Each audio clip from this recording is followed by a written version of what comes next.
stricter about it because it also requires ongoing use to maintain effectiveness. Better than minoxidil, or same?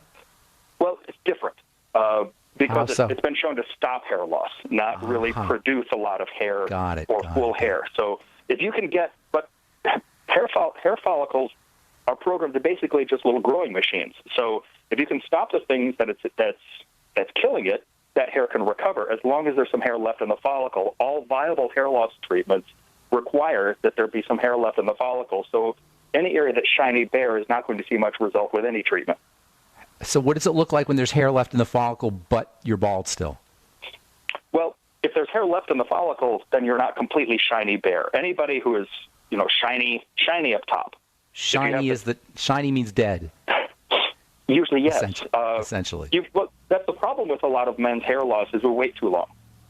A man will have 3 hairs left on his head and say, I'm thinning a little, maybe I should do something. Well, you waited a long time. What is it about hair, Jonathan? As a hair expert, why do we love hair so much? What is it about hair? Boy, I don't know. I think we equate it, for men and for women, we equate a lot of hair with youth, vibrant vitality, health. Someone with a thick, rich head of hair just looks youthful and vibrant and healthy. It doesn't have anything necessarily to do with that, but that's what we equate it with. We associate it with youthfulness. You do. A 30-year-old man who's completely bare on top, in our minds, he looks 50. Now, there's nothing wrong with looking 50 if you're 50, but not a day before. Okay. All right. I think that's one of the main things. So you got the third secret here, and I'm intrigued by this, and this is actually what you guys are about, apparently. Tell us about low-level light therapy. Well, low-level light therapy has been around for different medical applications for decades, actually. Phototherapy can be explained this way. Human beings are photosensitive. Our cells react to different wavelengths and powers of light. The chemical reactions happen in cells. That's why you use different wavelengths to get a different reaction. For many, many years, dermatologists are using, say, blue light, a specific power and wavelength of blue kills bacteria, so they use it for acne treatments. Mm-hmm. Red light seems to have the broadest and widest medical applications. Mm-hmm. Red light is used for anti-aging because different wavelengths in the red spectrum and different treatments basically can trigger the cells to be more productive. They make them work harder and do what they do better. And skin cells and hair follicle cells, they're just self-repairing machines. So your light is a red light. You take advantage of red frequencies? Is that right? Mm-hmm. Yes. Uh-huh. The wavelength used to stimulate hair loss seems to be between 650 to 670 nanometer wavelength. Which is red? It's in the red spectrum. Yes, it's a specific range of spectrum within red. Delivered at a specific strength, stimulates the hair follicles to be more productive. So as long as they're not completely dead, if there's any life left in that follicle, even if it's shriveled down to a little hair, that hair can recover and become the hair it once was, growing vibrantly at about a half inch a month throughout its growth cycle. And these are treatments that you guys do in your office kind of thing? Well, we did for many years. We produced the most widely used clinical version of this big hood that looked like the old-fashioned hair dryers you see in salons. And it worked very well as long as you can convince somebody to show up in your clinic 3 times a week for 6 months, and it goes the way of many of my gym memberships pretty quickly. Okay, but did they get hair? Did they grow hair? Yeah. Yes, it worked very well. But again, you spend half your time. There's a medical again versus the practical, and your staff would spend half of its time convincing people to show up for their appointments, and they wouldn't. What we did was then take that technology and put it into a home use device, put it into a hands-free home use canopy that you wear on your head on a headphone platform to keep it stable, and you plug it into the wall for a consistent power supply. Push a button. Basically, you can do it now at home, like a lot of these treatments are going home use because they require such consistent use over time. We then subjected it to 2 double-blind, placebo-controlled clinical studies, published those results and the studies in peer-reviewed medical journals, submitted to the government, got FDA clearance for men and women.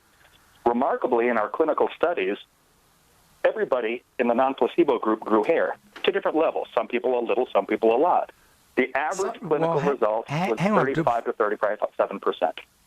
I want to hear about the lot. I want to hear when you say a lot. People actually, let me just digest this, okay?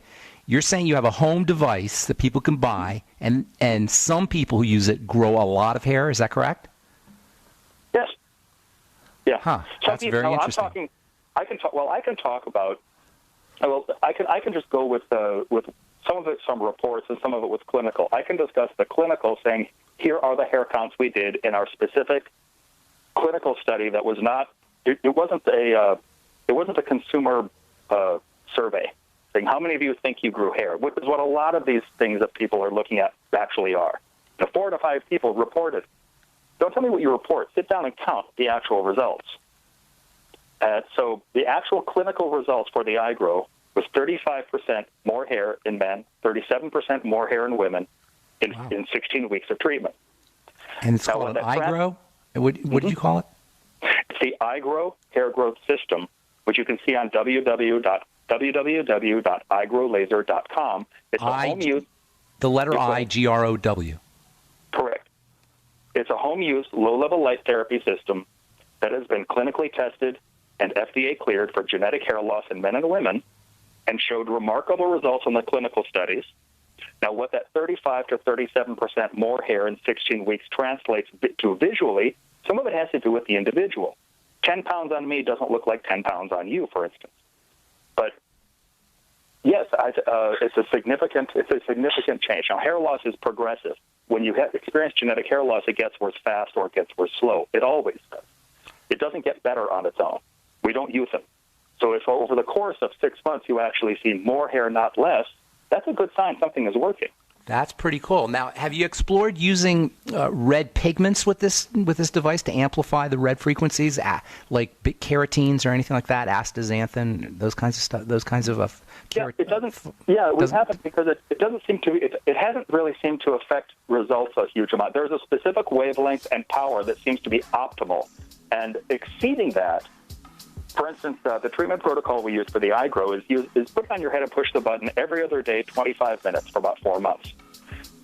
Well, what if I do it every day? Well, you can. It doesn't seem to increase the results. You plateau. In other words, you reach a saturation point where you don't get any more better. We're out of time, Jonathan, but that was very, very fascinating. iGrow.com, is that what you said? iGrow.com? iGrowlaser.com. It retails there at $695. There's a 6-month satisfaction guarantee, but certainly you can go on iGrowlaser.com and feel free to email us or call us, and we'll be happy to answer questions to make sure that it's appropriate even before you buy. Thank you so much, Jonathan. Jonathan Graff of Pure Sciences. It's iGrow.com. Grow some hair. Thanks for listening, friends. I'm Pharmacist Ben. Have an awesome, wonderful, beautiful day. We'll talk to y'all later.